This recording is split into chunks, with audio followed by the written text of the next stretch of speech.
جب شراب حرام ہے تو پھر اللہ میاں نے کیوں وعدہ کیا کہ جنت میں شراب کا نہریں ہوں گی؟ اللہ میاں نے وعدہ کیا ہے کہ شہد کی بھی نہریں ہوں گی، دودھ کی بھی نہریں ہوں گی، شراب وہ نہیں ہوگی کہ نشے والی یہ جو شراب ہوتی ہے۔ دوسرا یہ ہے کہ جو یہ ایک مثال ہے کہ یہ مطلب یہ نہیں ہوگا جو جہاں دنیا میں چیزیں موجود ہیں وہی تمہیں جا کے وہاں مل جائیں گی، ہیں؟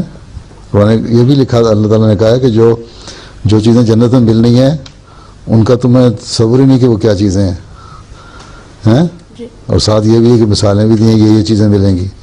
اس کا مطلب یہ ہے کہ وہ صرف تمہیں بتانے کے لیے ایک تمثیلی چیز ہے، میٹافوریکل جسے کہتے ہیں کہ وہاں یہ چیزیں مل جائیں گی۔ باقی جنت کی جو شراب ہے بالکل اور چیز ہوگی، وہ یہ شراب گندی شراب اور نشے والی نہیں ہوگی کہ جس طرح یہاں شراب پی کے اتنا نشہ ہو جاتا ہے کہ کپڑے بھی اپنے اتار دیتے ہیں، لوگ ننگے ہو کے ناچنے لگ جاتے ہیں۔ اس قسم کی چیز شراب نہیں ہوگی جنت میں، تو جنت والی باتیں ہوں گی نا۔ وہ ایسی اچھی شراب کا مطلب ہے شراب طہورا، ایسی پکیزہ شراب ہوگی جو تمہیں بدہوش کر کے برائیوں کی طرف نہیں لے جائے گی، بلکہ اللہ تعالیٰ کی محبت میں سرشار کرنے والی چیز ہوگی۔